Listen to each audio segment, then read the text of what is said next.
Assalamualaikum warahmatullahi wabarakatuh. Tak bunyi jawab. Bagi salam sunat, jawab salam wajib. Yang wajib ialah jelas. Assalamualaikum warahmatullahi wabarakatuh. Bismillahirrahmanirrahim. Alhamdulillahirabbil alamin. Wa afdhalus salati wa atamut taslimi ala sayyidina Muhammadin wa ala alihi wa sahbihi ajma'in. Rabbi shrah li sadri wa yassir li amri wahlul 'uqdatam min lisani yafqahu qawli. Subhanaka la ilma lana illa ma 'allamtana innaka antal alimul hakim. Allahumma akhrijna min zulumatil wahmi wa akrimna binuril fahmi waftah 'alaina bima'rifatil ilmi wa sahhil akhlaqana bil hilm waj'alna mimman yastami'una al-qawla fayattabi'una ahsana. Allahumma ati nufusana taqwaha wa zakkiha anta khairu man zakkaha anta waliyuha wa maulaha. Allahumma arinal haqqa haqqan warzuqna ittiba'a wa arinal batila batilan warzuqna ijtinaba. Allahumma anfa'na bima 'allamtana wa 'allimna ma yanfa'una wa zidna ilma wa huda. Amma ba'd. Alhamdulillah, muslimin, muslimat, hadirin hadirat yang saya hormati. Moga-moga kita semua dirahmati dan diberkati oleh Allah Subhanahu wa taala, dan moga-moga kita semua dikurniakan oleh Allah Subhanahu wa taala kefahaman yang baik dalam urusan agama sesuai dengan sabda junjungan Nabi kita Nabi Muhammad sallallahu alaihi wasallam, man yuridillahu bihi khairan yufaqihuhu fid din. Barang siapa yang Allah nakkan dengan dia kebaikan, nescaya Allah beri dia faham dalam urusan agama. Dan moga-moga kita semua dikurniakan oleh Allah Subhanahu wa taala akhlak yang mulia sesuai dengan sabda Nabi sallallahu alaihi wasallam, innama bu'istu liutammima makarimal akhlak. Hanya saja saya dibangkitkan demi untuk menyempurnakan kemuliaan akhlak. Alhamdulillah, pagi ini insyaAllah kita akan menyambung pengajian kuliah subuh bulanan hari Ahad yang kedua, anjuran surau Al-Furqan Risin 11 Putrajaya, menggunakan kitab Kekeliruan Umat. Inilah jawapannya susunan Al-Fadhil Ustaz Mahathir bin Haji Jul hafizahullah ta'ala wa nafa'ana bihi wa bi'ulumihi fid daraini amin. Menggunakan cetakan yang terbaru, kita sampai ke muka surat 66, iaitu Al-Aslu fil Ibadat At-Tauqif. Ini sambungan daripada perbincangan yang lalu, iaitu tentang jenis ibadah daripada Nabi SAW.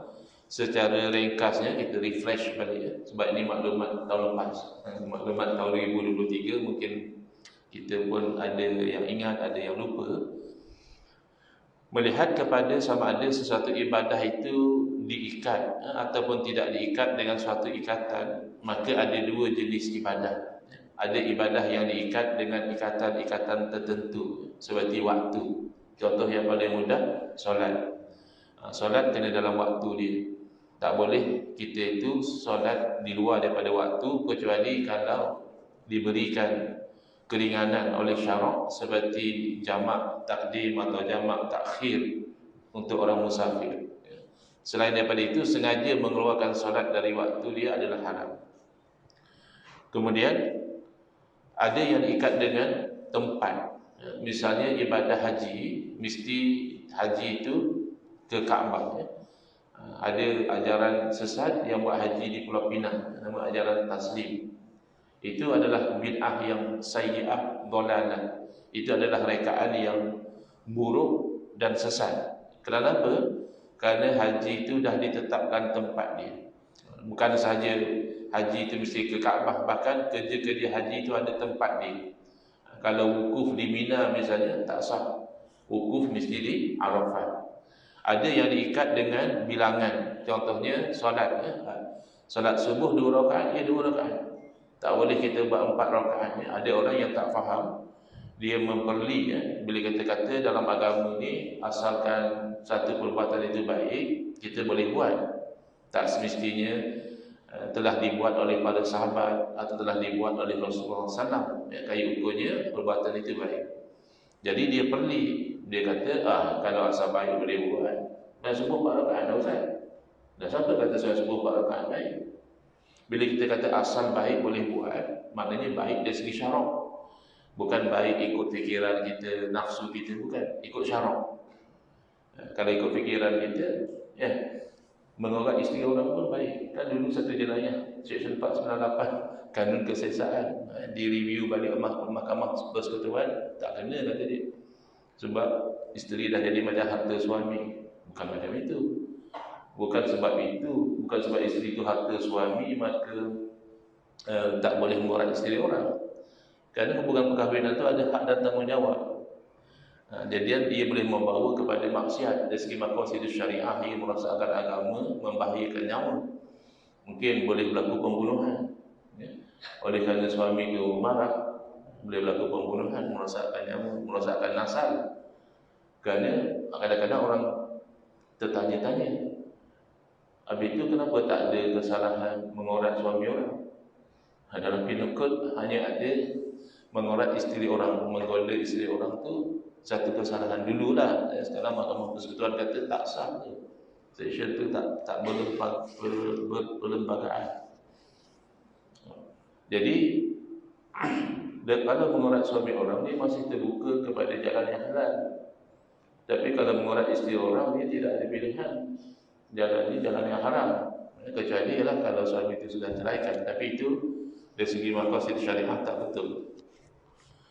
Jadi baik bukan ikut fikiran atau hawa nafsu kita, tapi baik mengikut syarak. Jadi mengikut syarak, sembahyang dengan bilangan rakaat lain daripada yang telah ditetapkan itu tidak baik.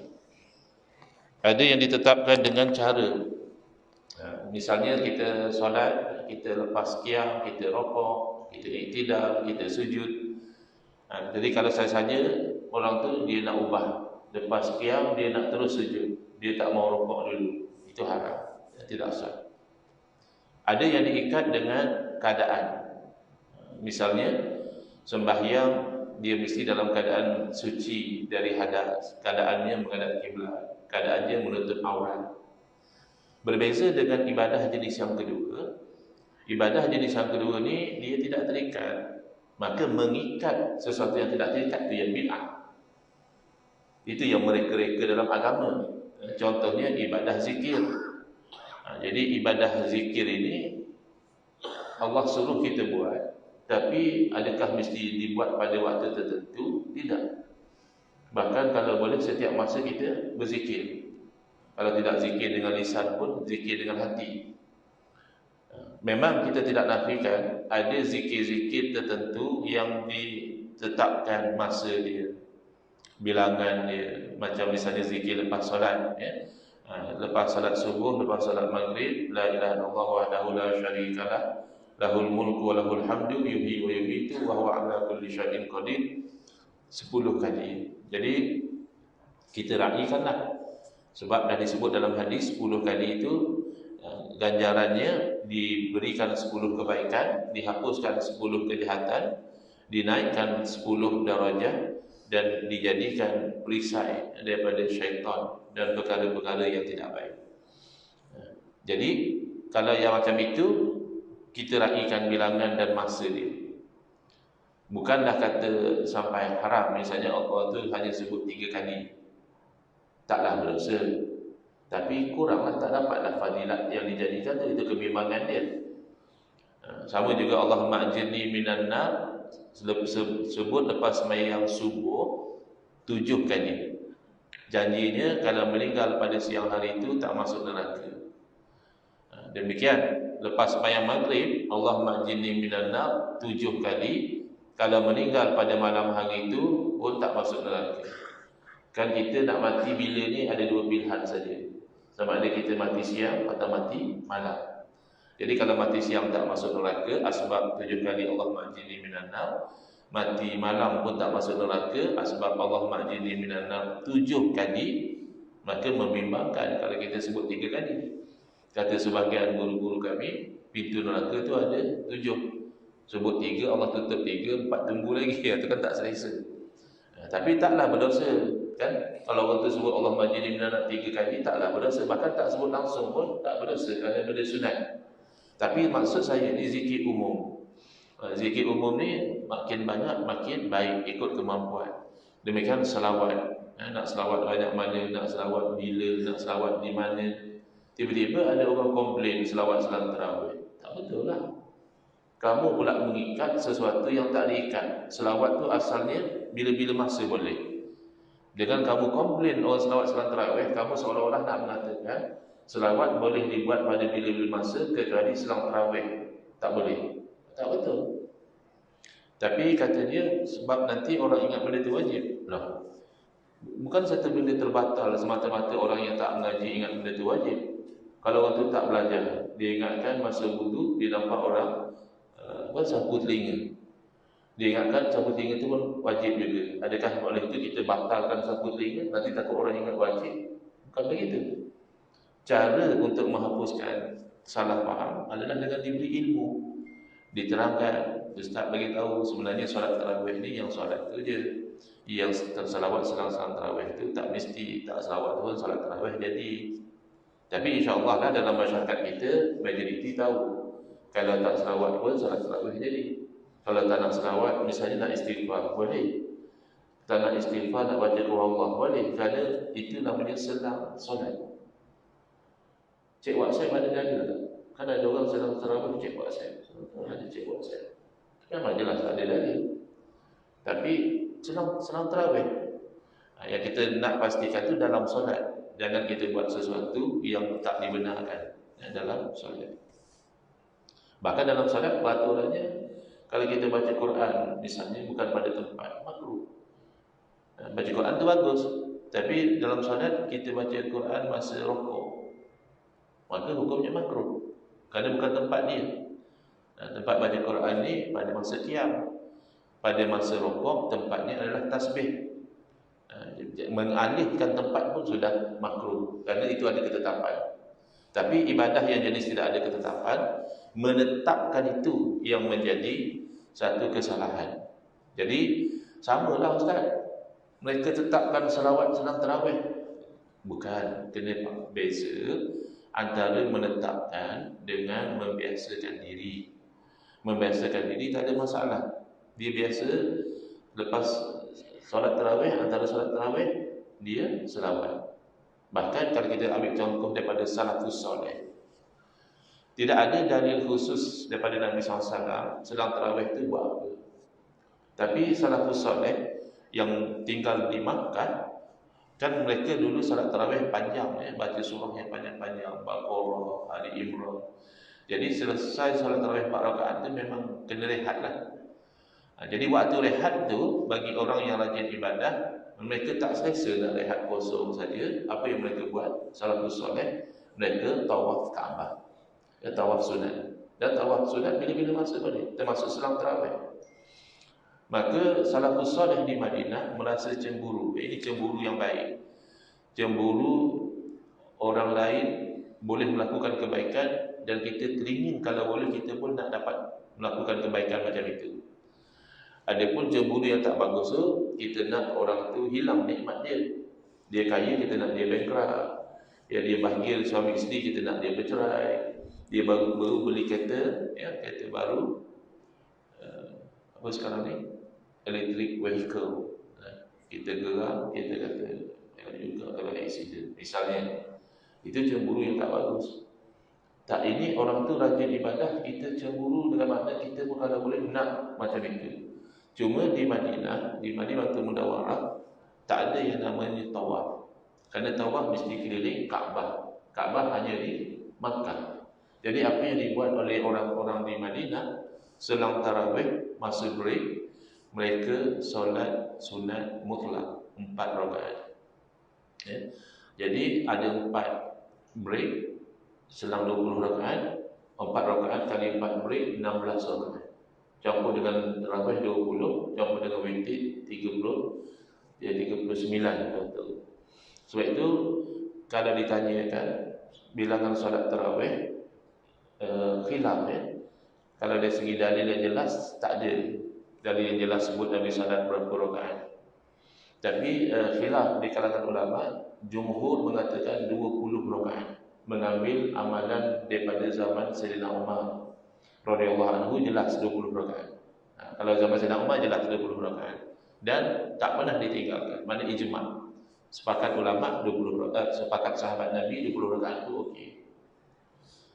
Dan ada pendapat mengatakan 36 rakaat. Tuan-tuan nak pilih yang mana ni? Ramadan akan datang 20 ke 36? 36 tu riwayat dalam mazhab Imam Malik. Kerana Imam Malik ni jurisprudens dia, usul fiqh dia mengambil kira amal ahli Madinah sebagai salah satu sumber hukum. Bukan Quran Sunnah saja ke? Tak, ada lagi. Quran Sunnah tu nanti kita tengok bab yang ke-6, sumber hukum utama. Selain daripada Quran dan Sunnah, ada sumber-sumber hukum yang lain, ijma', qiyas, dan ada yang khilaf. Contohnya amal ahli Madinah ni mazhab lain tak terima sebagai sumber hukum. Mazhab Malik menerima. Kenapa? Logik mereka, argument mereka adalah bila Ahlul Madinah di zaman itu beramal dengan satu amalan, berarti mereka meriwayatkan daripada Nabi SAW amalan itu secara perbuatan. Mana kan riwayat dengan perkataan. Kalau mereka buat, dia adalah ahli Madinah zaman itu, mereka ambil daripada generasi sebelum mereka. Generasi sebelum mereka itu telah ambil daripada sahabat Nabi. Jadi itu logik yang tidak diterimalah oleh mazhab lain. Tapi nak ceritanya, ada flexibility pada sikap salafus soleh nak buat apa masa selang tarawih. Jadi ada yang tawaf sunat kerana duduk di Makkah, ada yang solat sunat mutlak kerana tidak ada Kaabah untuk tawaf. Jadi kita ni nak tawaf memang tak boleh lah. Nak tawaf mesti di Kaabah. Nak sembahyang sunat yang berbuluh tu pun kita dah jenuh nak habis kan. Nak tambah lagi 16, rasa tidak lah. Jadi apa ibadah yang ringan tapi pahala besar? Itu antaranya selawat. Semalam ada majlis sejuta satu selawat di Besi. Dan sentiasa diingatkan dalam hadis Nabi SAW, barang siapa yang berselawat ke atasku satu kali, Allah berselawat, yakni menurunkan rahmat dan kemuliaan pada dia 10 kali. Jadi ringan kan kita selawat salat tarawih tu. Tapi 3 kali kita selawat bersama 30 kali rahmat dan kemuliaan daripada Allah Subhanahu Wa Taala. Jadi jangan dikelirukan, dicampur adukkan. Tiba-tiba yang tak diikat, kita pula sibuk nak mengikat. Tapi kalau yang memang diikat, kita betul kena ikut ikatan dia. Sekarang kita masuk ke subtopik yang berkaitan, iaitu kaedah al-aslu fil ibadat at-tauqif. Asal hukum dalam ibadah adalah terhenti, yakni terhenti pada dalil. Jadi ini yang disalahfahami.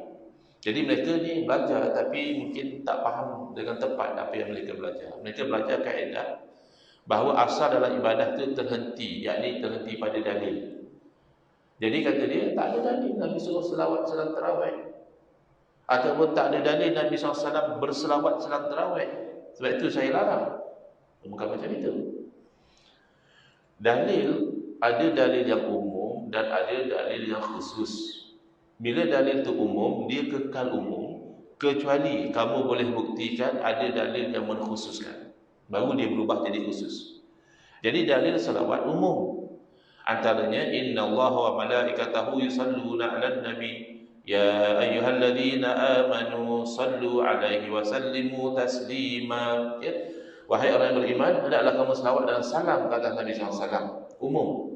Allah tak tetapkan bila, banyak mana, kena ada wuduk ke, kena menghadap kiblat ke, tak ada ketetapan. Selawat tak ada masalah. Orang perempuan haid boleh selawat, tak ada masalah. Antara amalan yang mudah diamalkan oleh perempuan yang haid, selawat. Kita nak baca Quran kan tak boleh, selawat boleh. Jadi ini maksud tauqif adalah yang akan diterangkan sekarang ini. Apakah maksud kaedah ini? Jawapan, maksud kaedah ini, asal dalam ibadah adalah terhenti, ialah asal ibadah adalah terhenti, yakni terhenti mengikut dalil, sama ada daripada Quran ataupun hadis. Tidak boleh dikurang atau tidak boleh ditambah. maknanya merujuk kepada ibadah jenis yang pertama tadi. Hari ini rasa semangat, cuti, masa pun banyak, salahnya sembahyang subuh barokan, buat lebih sikit, tak akan berkira dengan Allah Ta'ala pun. Bukan macam itu logiknya. Sebab ini terhenti. Dalil menunjukkan solat subuh 2 rakaat. Maka setakat itu. Tak boleh ditambah. Atau dikurangkan pun tak boleh. Kaedah asal ibadah adalah terhenti melibatkan ibadah mahdoh sahaja. Iaitu ibadah yang terikat tadi. Ibadah mahdoh ialah ibadah yang sudah ditetapkan oleh Allah Ta'ala. Iaitu bilangan, waktu, cara, keadaan. Yang sudah dijelaskan dengan lengkap dalam Quran dan hadis. Tauqif ini ada beberapa jenis. Ada tauqif dalam sifat ibadah, atau tauqifu fi sifatil ibadah. Jadi penjelasan tidak boleh ditambah dan dikurang. Mungkin boleh diimprove di situ statement dia. Sebab dia bukan isu bilangan. Dia isu sifat. Bila isu sifat bukan isu tambah atau kurang. Mungkin lebih tepat dalam aswab adalah tidak boleh diubah. Kalau bercakap tentang bilangan nanti barulah tak boleh ditambah atau dikurang. Sekarang kita bercakap tentang sifat. Contoh, sifat dalam solat adalah kita itu rokok dulu. Tak, dia nak sujud sebelum rokok, tak boleh. Atau kita kan bila sujud dulu dan baru kita duduk antara dua sujud. Tak, dia turun, dia duduk dulu. Baru duduk baru dia sujud, tak boleh. Atau duduk tasyahud bukan pada tempatnya. Tempat tasyahud biasanya ada 2, iaitu pada rakaat yang kedua tu tahiyat awal, tasyahud awal, dan pada rakaat akhir sama ada rakaat ketiga atau rakaat keempat. Tiba-tiba kita rakaat pertama nak tasyahud siap-siap. Contoh, tak boleh. Subuh tak ada tasyahud sekali, tasyahud akhir satu saja. Baik. Yang kedua, tauqif dalam waktu ibadah. Tidak boleh melakukan ibadah pada waktu yang tidak ditentukan oleh syarak. Misalnya kita sengaja solat subuh pada waktu zuhur. Itu haram. Tapi katakanlah kita itu tertidur. Mungkin terlampau penat macam mana. Tidur malam tu, bangun-bangun, dah zuhur. Subuh tak sembahyang. Itu lain, itu qada. Tapi ini kita sengaja.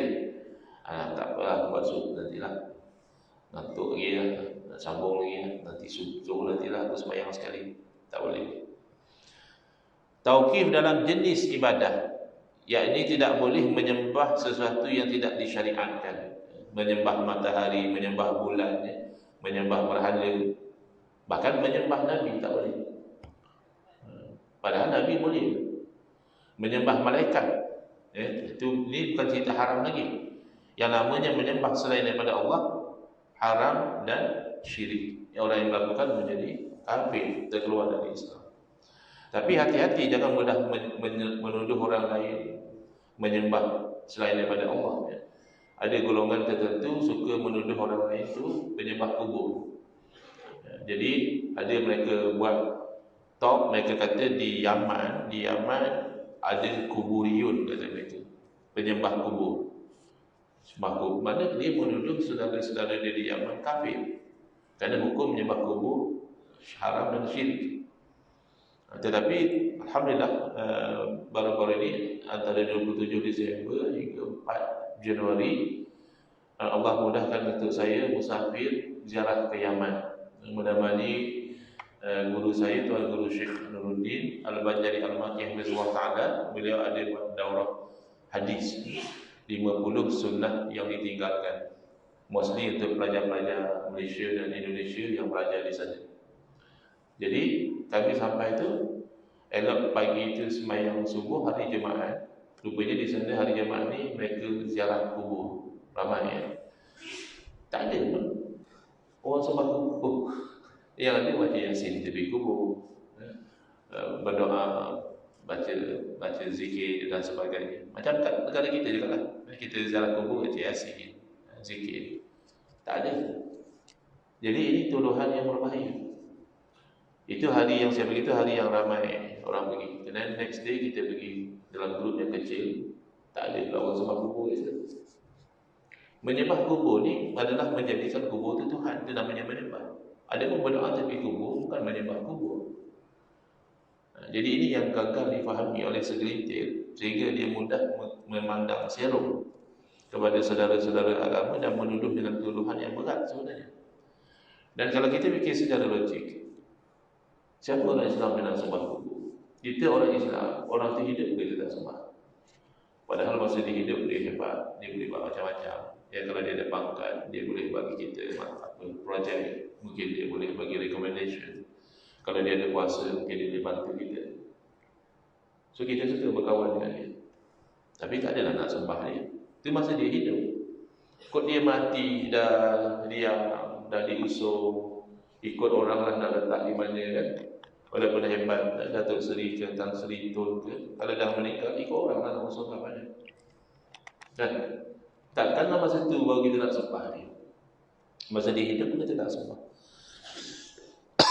Tapi kalau memang yang namanya menyembah sebagaimana yang dilakukan oleh orang-orang kafir musyrik, maka ini bercanggah dengan al-aslu fi ibadat at-tauqif.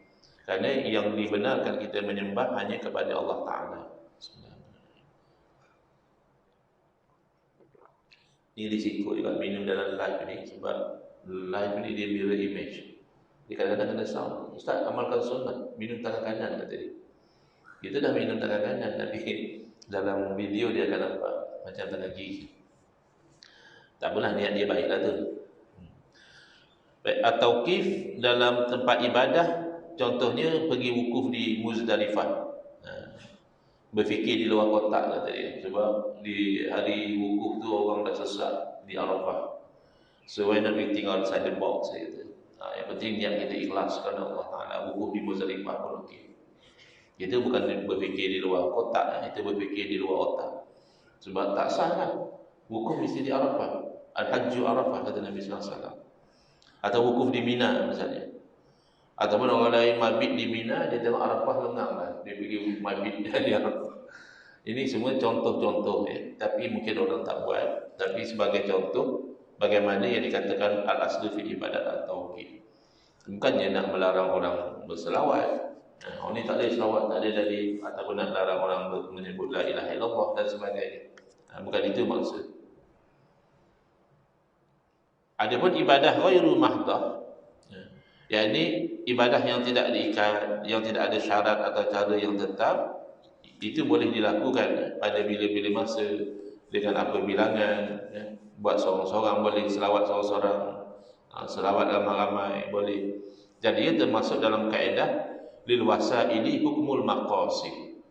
Bagi wasilah dia mengambil hukum tujuan. Contoh, menyambut Maulidul Rasul sallallahu alaihi wasallam secara yang kita sambut sekarang memang tidak dilakukan oleh Nabi SAW. Tidak dilakukan oleh Khulafaur Rasyidin. Tidak dilakukan oleh para sahabat.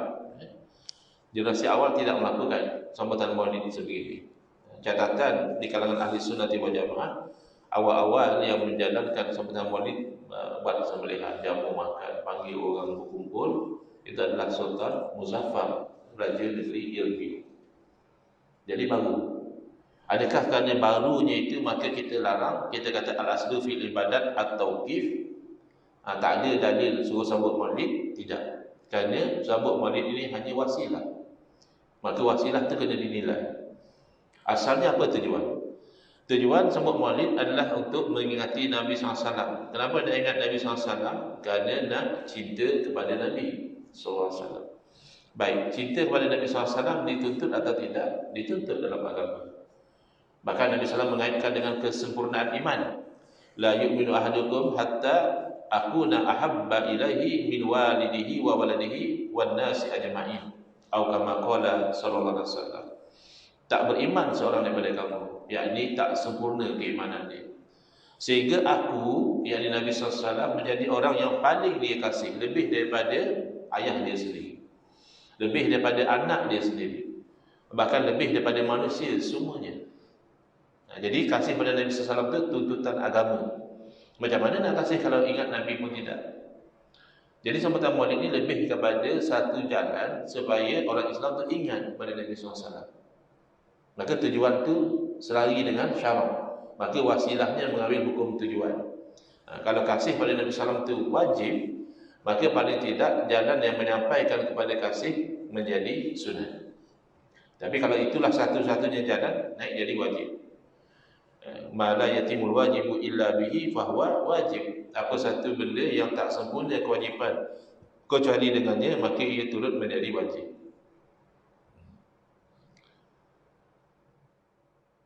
Kemudian wasilah tu kena disiasatkan.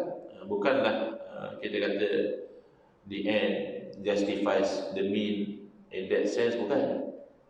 Kan pernah orang kata kalau dengan niat nak cari nafkah boleh dia jadi pelacur. Tapi niat dia kena ikhlas lah, bukan tak mewah-mewah, nak seronok-seronok.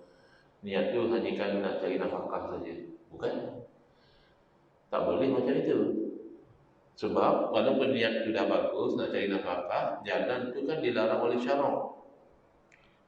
Jadi sama juga macam sambut Maulid Rasul. Kita for the sake of argument lah, tapi orang tak buat. Seperti Maulid Rasul kita adakan pertandingan ratu cantik pakaian renang misalnya. Sebenarnya Maulid Rasul mana boleh, itu kan dilarang oleh syarak. Benda itu sendiri dah melanggar syarak. Maka kita cek sebenarnya Maulid Rasul ni, pertama konsep menyambut meraihkan hari jadi itu memang ada daripada Nabi SAW. Bila ditanya oleh para sahabat, kenapakah bagi Nabi SAW rajin berpuasa pada hari Isnin, Nabi SAW memberi sebabnya, Zaka yaumun wulidtu fihi wa unzila ilayya. Hari Isnin itulah hari yang saya dilahirkan, dan hari itu jugalah saya diturunkan wahyu kepada saya. Jadi meraihkan bagi dia lahir Isnin, bagi dia menzahirkan kesyukuran dengan berpuasa pada hari Isnin. Baik. Kalau puasa pada Isnin, setahu saya tidak ada kenikaian. Orang Islam semua terima puasa hari Isnin ini sunat dan sunnah. Maknanya Nabi buat. Cuma kita tak sambut macam itu. Jadi kita ambil konsep menyambut hari lahir itu daripada perbuatan Nabi, daripada perkataan Nabi. Tapi cara kita sambut bukan setakat puasa hari Isnin. Kita buat ceramah Maulid Rasul, kita buat jamuan sebelum Maulid Rasul, kita buat majlis selawat sebelum Maulid Rasul, kita buat qasidah sebelum Maulid Rasul, dan bahkan kita buat perarakan Maulid Rasul. Ini yang dikatakan wasail tadi. Bukan benda-benda ini yang jadi tujuan. Ini hanya wasilah. Maka wasilah ini kena cek syariat compliant dia. Comply tidak? Ceramah Maulid apa dia? Ceramah Maulid kebanyakannya dalam bentuk tazkirah ataupun tausiah. Jarang ceramah Maulid dalam bentuk ta'lim. Mana dia hanya memperingatkan balik benda yang kita sebenarnya dah tahu tentang kelahiran Nabi SAW, akhlak Nabi SAW, perjuangan Nabi SAW, cabaran yang diterima oleh Nabi SAW, walaupun dilempar dengan batu sampai darah mengalir ke kaki, Nabi SAW tetap mendoakan hidayah buat penduduk Taif. Jadi ini semua membangkitkan rasa cinta dan rasa ingin berjuang sebagaimana perjuangan Nabi SAW. Fadzakir fa inna dzikra tanfa'ul mu'minin. Jadi ini masih terpayung dengan perintah untuk kita memberi peringatan. Kerana peringatan itu memberi manfaat pada orang mukmin. Yang kedua, jamuan makan. Jamuan makan sebenarnya Maulid Rasul itu masih terpayung dengan dalil umum. Nabi SAW bersabda, Afshus salam wa at'imut ta'am wa sallu billahi wa nasu niyam. Sabarkan salam, jamulah makan, dan salatlah pada waktu malam ketika orang sedang tidur, yakni salat tahajud. Jadi antara yang mudah untuk kita amalkan adalah yang tahajud itu susah sikit lah. Bolehlah diusahakan, tapi banyaknya daripada tahajud adalah lebih banyak tak terkejut. Tahajud itu jangan jarang, yang tak terkejut itu selalu. Maka yang senang bagi orang yang ada kelapangan wang adalah jamu makan. Dan jamu makan ini tak ditetapkan sebab dia terpulanglah.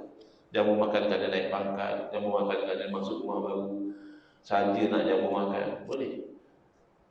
Jamu makan kerana hari jadi isteri, boleh tak? Boleh. Jamu makan kerana hari jadi sendiri, jamu makan kerana hari jadi Nabi masuk neraka, macam tu kan tak masalah. Jadi jamu makan sebenarnya apa pun boleh. Kita nak menzahirkan kegembiraan bahawa pada bulan ini, pada hari ini. Tapi ada orang terlampau partikular pula. Dia kata ada khilaf tu, tak sepakat kata lahir 12 Rabiul Awal. Ada pendapat mengatakan Nabi lahir pada tarikh lain. So what? Dia bukan isu nak mesti takyin macam kita nak raya puasa kena 1 Syawal, kita nak raya haji 10 Zulhijjah, bukan macam itu. Kalaupun Nabi SAW lahir pada hari lahir bukan bulan Rabiul Awal, tidak membatalkan kegembiraan kita. Tapi itulah hari Nabi wafat. Kalaupun yang kita gembira bukan kerana kewafatan Nabi, kita gembira kerana kelahiran Nabi. Walaupun Nabi SAW kebetulan wafat pada hari baginda dilahirkan, tarikh yang sama, tak masalah. Jadi ini hanyalah perkara-perkara yang dibangkitkan yang tidak ada asas. Kemudian selawat dah terpayung dengan banyak dalil Quran hadis. Kita dah baca ayat tadi, innallaha wa malaikatahu yusholluna 'alan nabi. Jadi selawatkan maulid boleh, selawat saja boleh, selawat sambil memandu boleh, ya. Lupa satu benda selawat boleh. Selawat ni lagi banyak lagi baik kata Nabi SAW. Kemudian qasidah bergantung apa lirik dan bagaimana disampaikan. Kalau liriknya bagus, memuji Nabi, memuji Allah, dan disampaikan pun bagus, tutup aurat, tidak ada pencampuran laki perempuan, okey. Berarak berjalan ramai-ramai. Apa hukum jalan ramai-ramai? Hukum asal dia harus boleh berubah lah. Misalnya berarak macam LGBT menyebarakan tu kan, pakai spender je, bawa spanduk sokong LGBT, itu ya haram. Jadi perakan wali rosa biasanya tertib, pakaian tertutup aurat, hanya lantun dan selawat dan sebagainya, tak ada masalah, boleh. Jadi ini yang diterangkan oleh Ustaz Mahdi di sini. Moga-moga yang asyik menimbulkan pertikaian, polemik, isu-isu macam ni, dia boleh berlapang dada dengan konsep yang kita terangkan ini. Begitu juga contoh ibadah ghairul mahdah yang lain, seperti membaca surah Yasin setiap malam Jumaat. Jadi ada juga orang yang tak suka, dia komplain. Di tempat saya di Mawasa Maju, malam Jumaat mereka gilir, misalnya malam ni mereka baca Yasin, minggu depan mereka baca Al-Kahfi. Ada sebab nuzulnya kenapa jadi itu. Ada satu, saya tanya dia lah, ADK, dia kata ada satu orang jemaah ni dia komplain. Dia kata baca Yasin ni tak sunnah. Yang sunnah adalah baca surah Al-Kahfi, kata dia. Jadi mungkin pihak surah pun memeraihkan lah dia punya komplain tu. Jadi dia buat gila-gila. Malam ni baca Yasin, minggu depan baca Kahfi. Dua-dua pun dia tak datang. Dia hanya rajin komplain lah. Dia apa masalah? Dua-dua pun sunnah, baca Quran tu sunnah. Cuma kenapa baca Yasin malam Jumaat? Kerana ada riwayat daripada Nabi SAW, man qara'a surat Yasin lailatul jumu'ati ghufira lahu aw asbaha maghfuran lahu. Barang siapa yang baca surah Yasin pada malam Jumaat, fadilatnya diampunkan dosa dia. Hadis dhaif. Hadis dhaif. Habis kenapa diamalkan? Kerana ihtiyat. Nanti akan masuk bab keempat. Kenapa kata Imam Nawawi rahimahullah taala sepakat para ulama diharuskan bahkan digalakkan beramal dengan hadis dhaif pada antaranya fadilat. Jadi hukum baca Yasin jelas sunat. Dia baca Yasin, dia baca apa ayat Quran, sunat hukum dia. Tapi kenapa yang rajin baca malam Jumaat? Pertama, mengharapkan keampunan dosa. Ada hadis dhaif tak sama hadis palsu. Hadis dhaif itu masih ada kemungkinan Nabi SAW bersabda demikian. Cuma kemungkinan itu tak sebagus hadis sahih. Maka ulama suruh amal. Itu yang punya berhati-hati. Macam kita nampak orang bagi bim dalam, kita tengah memandu lebih pada had saja. Tiba-tiba kita nampak sebelah sana orang bagi bim. Kita pun slow down. Konsep kita slow down itulah yang dipakai itu ihtiyat. Bila orang bagi bim, belum pasti ada speed light cover. Mungkin dia bagi bim sebab dia tak berapa jelas. Mungkin dia bagi bim sebab dia tegur kawan dia sebelah sana. Banyak kemungkinan dia nak memotong.